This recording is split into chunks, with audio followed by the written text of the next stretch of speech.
Hey guys, how are y'all? Welcome to my YouTube channel. I am so happy to have you here or to have you back. If you're new, I would love for you to say hi in the comments. Let me welcome you. And if you're returning, thanks for coming back and spending time with me. I am excited about the projects today. I love fall. I love fall projects. And I have 3 projects for you today that we're going to look at 3 different types of garland that you can make for fall.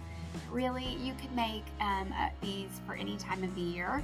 You could just adapt them by color or just different elements and be able to use them throughout Christmas and even the spring holidays, or even make fun summer stuff. So I actually have a bonus project at the end that goes with all 3 of the projects, or you can mix and match it with other garlands and decor that you have in your house. So it's going to be a lot of fun today.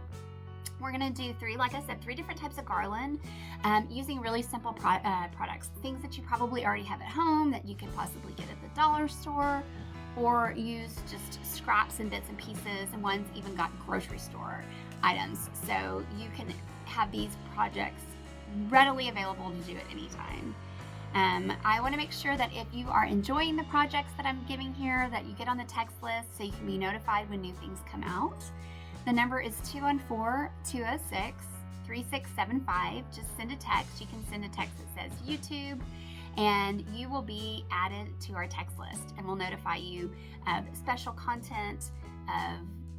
You'll be the first to know. It's just kind of like our little VIP list. So I appreciate it.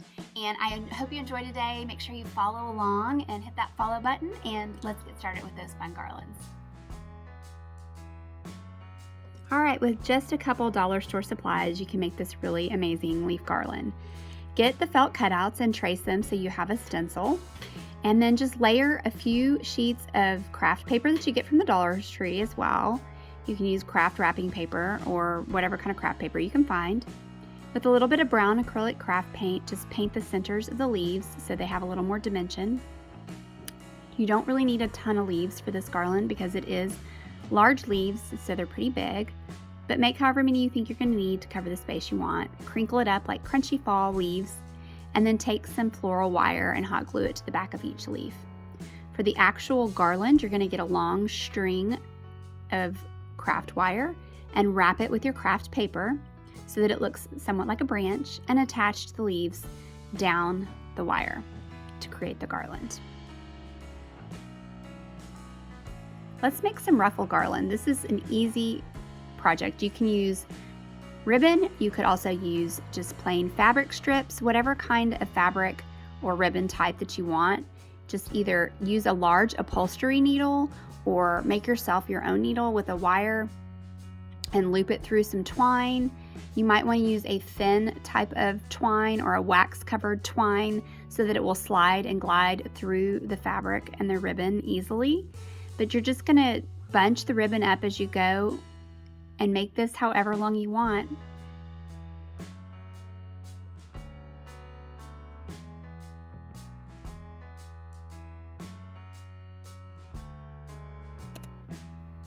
Once you tie off the ends of the garland, just spread out the fabric or the ribbon so it's uniform throughout the entire garland, and make sure it's scrunched up as much as you want it to be, as loose or as tight.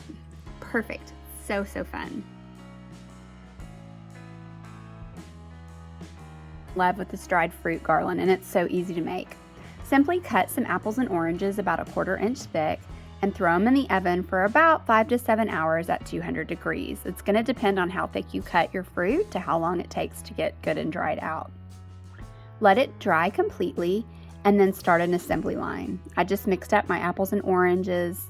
I pulled some holly leaves off of a tree from the yard. You could use any type of leaf. You could use a bay leaf or just whatever you have on hand in your yard. You want a kind of sturdy leaf that's going to dry nice and sturdy so that it can stand up on the garland. And then I mixed in wood beads with mine. Felt like this was just a fun kind of farmhouse touch. It would be really cute to paint or dye your wood beads red to look like berries if you wanted to do that. There's lots of other options you could add to this garland. You could add in ribbons, other dried fruits, or nuts like cranberries and walnuts, anything like that. I used an upholstery needle and a thin jute twine that almost had like a wax coating to go through the fruit and the leaves really easily. But the upholstery needle is kind of the key because it's long and it's sturdy, and it gives you the ability to thread things easily while you make this garland. So I feel like that was really the catcher to making this a successful and easy DIY garland. And just repeat the pattern over and over for however long you're going to need this garland to decorate your home. I love to use this in the kitchen, but you could do it down a banister, on a tree. You could hang it over a large frame or on your mantle. Any of those places would look beautiful for the holidays.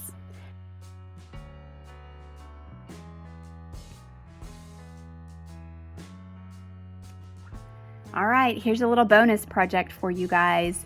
This is just a very fun, casual, kind of vintagey farmhouse feel bow.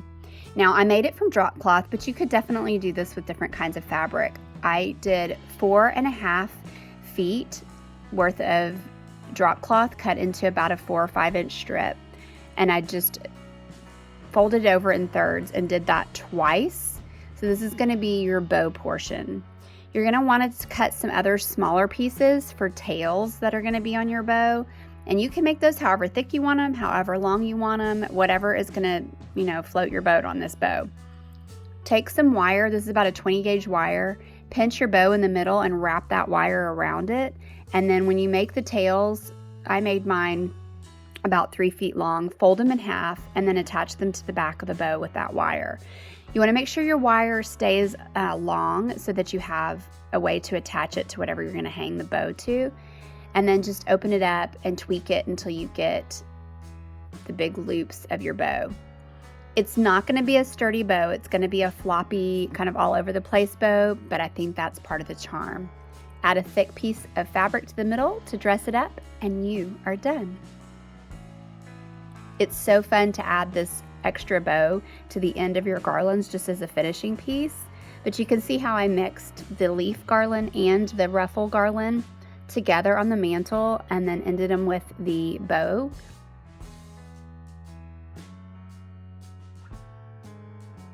And then for the dried fruit garland, I used that in the kitchen. It's just a perfect finishing touch to go over your stove.